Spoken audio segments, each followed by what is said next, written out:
त्यानुसारच आपलं पुढचं शैक्षणिक कार्य सुरू होणार आहे।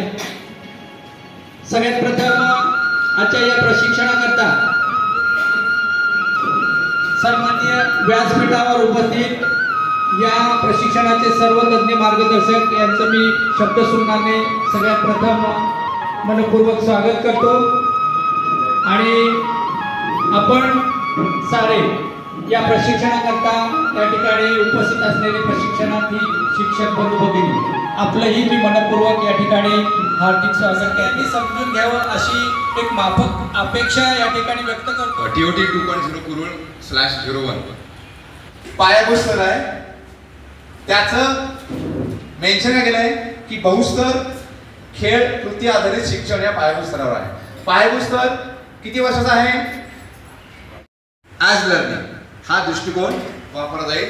या 3 वाक्यांबद्दल, या 3 शब्दांबद्दल पुढं स्पेसिफिक लेक्चर होणार आहे। सर्व शैक्षणिक स्तरातील मूल्यमापनाचे हे मूलभूत तत्व असेल। मूल्यमापनामध्ये परिवर्तन झालंय पूर्णपणे। CC कधी आहे माहिती आहे का?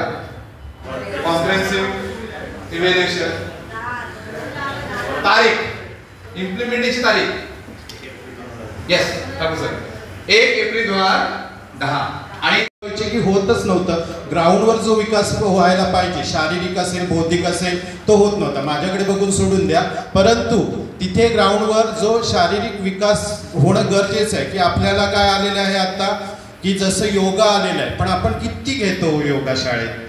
म्हणजे कुठेतरी हे गोष्टी आहेत त्या आता करणं गरजेचंच आहे। त्याच्याकडे थोडंसं गौण दृष्टिकोन होतो सगळ्यांचा। अध्यापन प्रक्रियेमध्ये बालकाचा स्वीकार, आदर, सन्मान आणि स्तर म्हणजे पहिल्या 5 वर्षाचा, अर्थातच बालवाटिका आणि 2री पर्यंतचा हा स्तर आहे। आणि त्याच्यामुळे या स्तरामध्ये काय काय बदल झालेले आहेत, त्याच्यामध्ये कोणकोणत्या प्रकारचं अध्यापनाची क्रिया होणार आहे या संदर्भात आदरणीय केळुसकर सर यांनी सुंदरसं मार्गदर्शन केलेलं आहे। तो तिकडे गेला आणि मी देत नाही, मग आपण द्यायचं कंपल्सरी आहे की काय करायचं? मागणी केली तर तुमचं कर्तव्य आहे। तुम्ही मला ऍडमिशन दिलं आणि मागणी केली तर तुमचं कर्तव्य आणि माझा हक्क आहे, आणि तुम्ही दिलं नाही तर दिलं नाही तर ती पुढची गोष्ट। तो मुलगा शाळा सोडून जाईल ती पुढची हो, गोष्ट। आज पण तेच आहे, माझ्याशी संस्कृत नाही, शेजारी यांची शाळा आहे, तो मुलगा तिकडे जाते।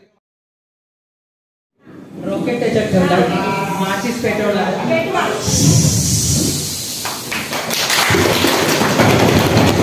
Okay, thank you.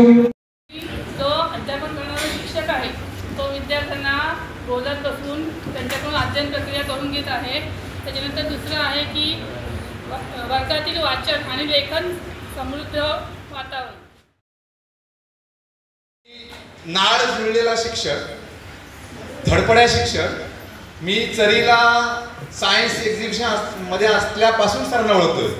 सरांना फक्त सरांची इमेज म्हणजे एवढीच की विज्ञानासाठी धडपडणारा, जीवाचं रान करणारा माणूस आणि फास्ट अँड फ्युरियस म्हटलं तर हरकत नाही, एवढं चांगले शिक्षक आहेत श्रीनिवास सालस्कर सर। अध्ययन आणि अध्यापन प्रक्रिया मॅडम पुढे घे।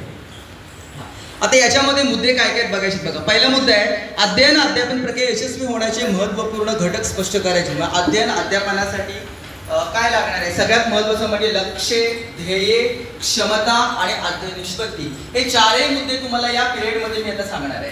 आता पुढचा मुद्दा दिलेला आहे बघा, लक्ष्य, ध्येय, क्षमता आणि अध्ययन निष्पत्ती। याच्या 4ही व्याख्या हवं तर आपण पटापट आपण लिहून घेऊया, एक वाक्यामध्येच व्याख्या आहे। पुढे आपण बघायचे बघा, क्षमता आधारित अध्ययन अध्यापन संकल्पना विशद करायची आहे। पुढे दिलेला आहे बघा मुद्दा क्रमांक 4, अध्ययन अध्यापन